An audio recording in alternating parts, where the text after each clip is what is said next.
The soft hiss of ammonia and the rhythmic swish of a mop were the only sounds Amanda had grown used to hearing in the early hours of dawn.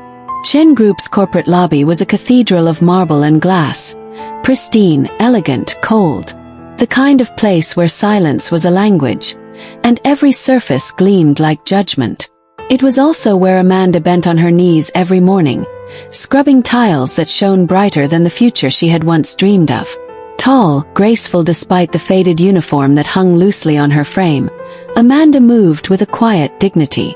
Her deep, dark skin seemed to glow in the sterile light. She was beautiful, breathtakingly so, but in a world where her beauty was alien, it became a point of mockery. "Better not scrub too hard, Amanda," snorted Minji, the secretary with heels like ice picks and a voice like glass. "You might polish yourself right into a CEO's chair." Laughter erupted from a nearby group of office staff, their lattes in hand, their eyes cruel. Amanda didn't respond. She never did. She just dipped her mop into the bucket again and resumed her task. Her heart, however, told stories her lips never would. She hadn't come to China to clean floors. Amanda had been a businesswoman once. Lagos traffic, port schedules, and customs declarations were her daily bread. Exporting textiles to Asia had been her dream, and for a brief time her reality. But a dishonest partner had vanished with her capital, leaving her stranded in a city she barely understood, with no one to call and nowhere to go. Now, she swept the hallways of the building her dreams had once targeted. Up on the 37th floor, behind a wall of soundproof glass, Chen Suji, CEO of Chen Group, watched. He always watched. It had started innocently. The way she moved, like she didn't belong to the floor but floated above it. There was strength in her silence, defiance in her gaze. She was the kind of beautiful no one in his world would dare acknowledge. Not because they couldn't see it, but because they wouldn't admit it. "She's different," he murmured to himself once. His assistant Xiaowen had blinked. "Sir." "Nothing. Prepare the reports for the quarterly review." But his eyes had lingered on the CCTV replay longer than necessary. Amanda wrapped her coat tightly around her as she stepped into the drizzle. The rain in Shanghai was different, thin, sharp, as if it judged you as it fell. She ducked into a tiny corner stall, the smell of ramen and soy broth warming her instantly. She ordered the cheapest bowl, 18 yuan, and sat in the corner, staring at the steam as it curled toward the ceiling. "How long can I do this?" she whispered. She missed home. The noise, the colors, her mother's pepper soup. She missed not being invisible. "Is this seat taken?" A voice interrupted. She looked up sharply. There, dressed in a plain hoodie and glasses, was Suji. Not CEO Suji. Not Mr. Chen. Just a man with warm eyes and a small smile. Amanda stared. I think you're in the wrong place." "No," he said, sliding into the seat across from her. "I think I'm exactly where I'm supposed to be." She didn't speak. He didn't force it. After a long pause, he asked gently, "Do you always eat here?" "Not always." Her voice was soft like crushed velvet. "But it's affordable." He nodded. "I like it too. Simple. Honest." "What do you want?" she asked finally, not angrily, but with the exhaustion of someone who'd been laughed at too often. "To talk," he replied. "To know your name. Even though I already do." Amanda blinked. "Why?" "Because I think fate is lazy," he said. "And sometimes people have to help it out a little." The first time he kissed her, it was raining again. They stood beneath the awning behind the office building. Her hands were covered in cleaning gloves. His were shoved into his pockets. They were worlds apart. Not just in class but in expectation. "You shouldn't be here," she said. "And yet I am," he whispered. His lips found hers gently, reverently, as if afraid she might disappear. She didn't pull away. Later that night Amanda cried. Not from sadness, but from the unbearable tenderness of it all. "CEO Chen, may I speak with you privately?" Xiaowen's voice was tight. He nodded, stepping into his office. "We've received complaints." "About what?" She hesitated. "About your..." Involvement with a cleaning staff. Amanda. He stared at her coldly now. Is that any of their concern? Sir, with all due respect, your father's board position. I don't care, he cut her off. Have you ever seen someone and known completely that they matter more than every number in every report? She said nothing. He turned toward the window. Amanda was down there somewhere. And he would burn the building down before he lost her. Word spread like wildfire. The cleaning girl and the CEO. Gossip, mockery, venom. Amanda became a magnet for hate and envy. They slashed her mop, stole her shoes, whispered curses in the locker room. One afternoon, she found a note scrawled on her locker door. He'll never marry a girl like you. Go back to the gutter. Amanda stared at it, eyes stinging. She didn't cry. Not until Suji found her in the back stairwell, shaking silently. They'll ruin you, she said. They can try. He took her hands, kissing them. Let me elevate you. Let me show them what you're truly worth. Amanda stood before the boardroom table, dressed in a sleek navy suit, her hair pulled into a regal bun. She was nervous but stunning. Suji had given her a marketing position that matched her degree. And now she was pitching a campaign to the same people who once spat behind her back. Her voice was steady, her proposal brilliant. Even the old men at the table couldn't deny her presence. Afterwards, Suji kissed her outside the elevator. Cameras flashed. Scandal brewed. He didn't care. I won't hide you, Amanda, he said. Let them choke on their expectations. His family reacted like wolves. His mother screamed. His father threatened to freeze his assets. Break it off or break away from this family. Suji faced them squarely. Then I walk. You'd throw away legacy for a cleaner, his father barked. I'd throw it away for Amanda. And just like that, war was declared. Amanda stood by her small window, clutching her passport. She had saved enough. Nigeria called to her. Chance to start again, to rebuild. But what about Suji? Could love really survive such a storm? He found her packing. You're leaving. I should, she said softly. Before I destroy everything you've built. You're what I want to build. He dropped to his knees. I don't care about titles. I don't care about legacies. Care about you. Marry me. Tears fell silently. I don't belong here, she whispered. You belong with me. Rain fell hard against the Chen Group tower, streaking the windows like tears from the heavens. But inside Amanda's heart, the storm had already begun to rage. She stood in her modest apartment June, a very young, tall, and strikingly handsome Korean man with a quiet presence that drew people in. His features were sharp yet soft, smooth porcelain skin, expressive dark eyes. His black hair was slightly tousled, always seeming effortlessly stylish. Though he moved with the ease of someone raised with grace, there was something humble, almost lost in his demeanor, as if he were still learning where he truly belonged, dressed in black hoodie and ragged jeans, suitcase open, half-packed. Her passport lay on the nightstand, staring at her like a silent dare. Could she leave? Should she? Everywhere she turned, a voice whispered warnings. He's too good for you. They'll never accept you. It's just a fling. Go home before you lose yourself. But what if they were wrong? Her phone buzzed. Suji, I need to see you. Tonight. Please, Amanda. She stared at the screen, debating. Then slowly she typed, come. It was nearly midnight when the knock came. Amanda opened the door and found him there, soaked from the rain, no guards, no driver. Just Suji, vulnerable and raw. I walked here, he said, trying to smile. Didn't want anyone to follow me. You'll catch a cold, she murmured, stepping aside. His eyes swept the room, landing on the suitcase. So it's true, he said, voice low. He turned away. I didn't want you to see it. But you wanted to go. Amanda swallowed. Suji, I love you. That's why I have to leave. That doesn't make any sense. Yes, it does. Your father wants me gone.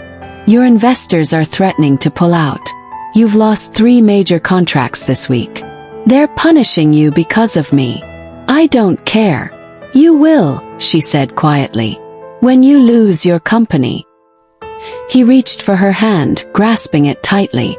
Amanda, I built Chen Group from the ground up. Not for board members, not for my family. For me.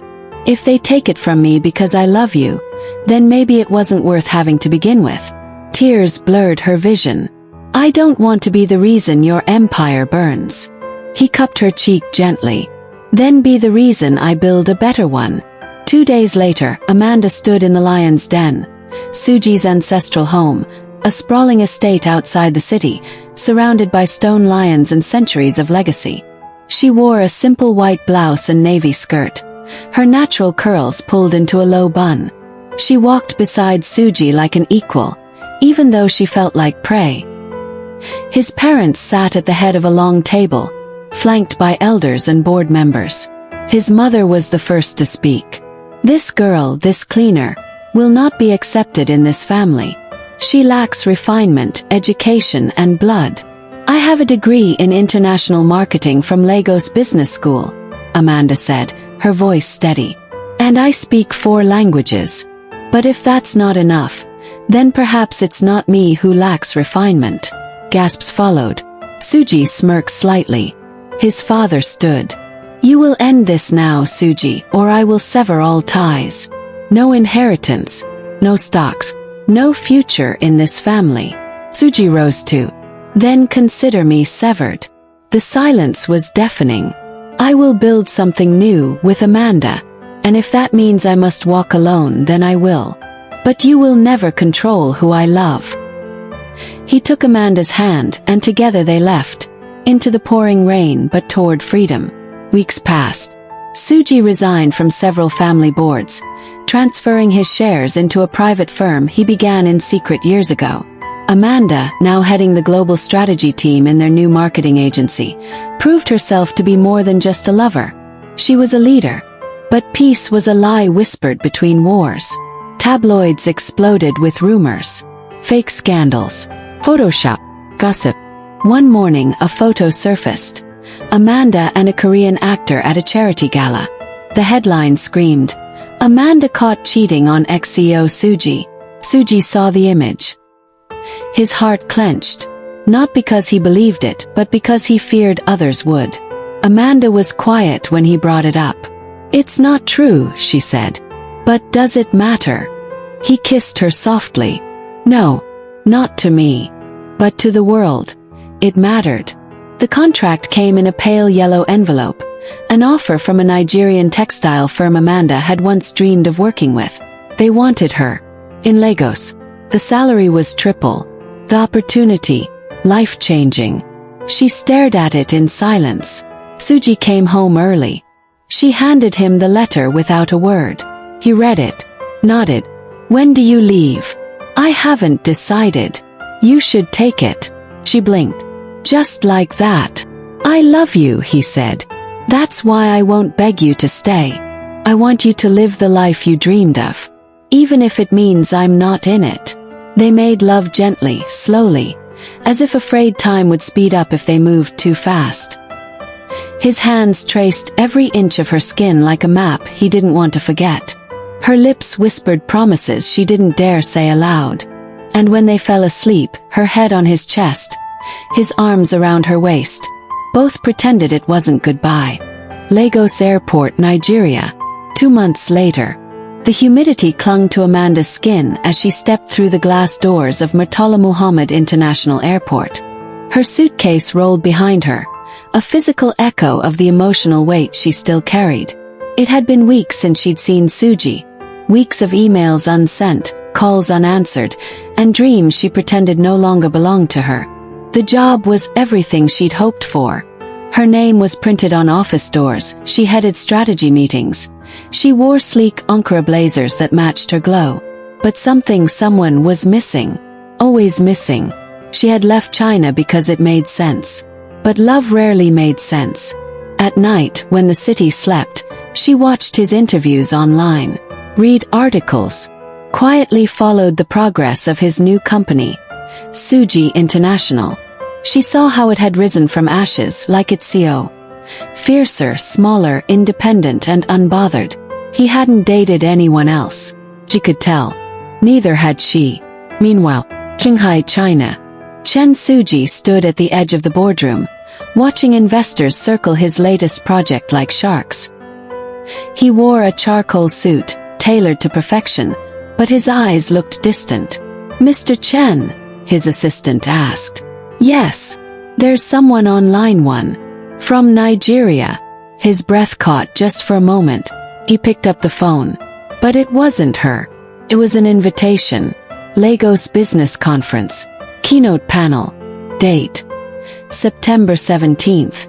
Venue: Eco Hotel and Suites. His heart thumped. He hung up. Then he smiled. Lagos. Eco Hotel. September 17th. The lobby buzzed with press and lights. The panel was packed. Entrepreneurs from all over Africa and Asia.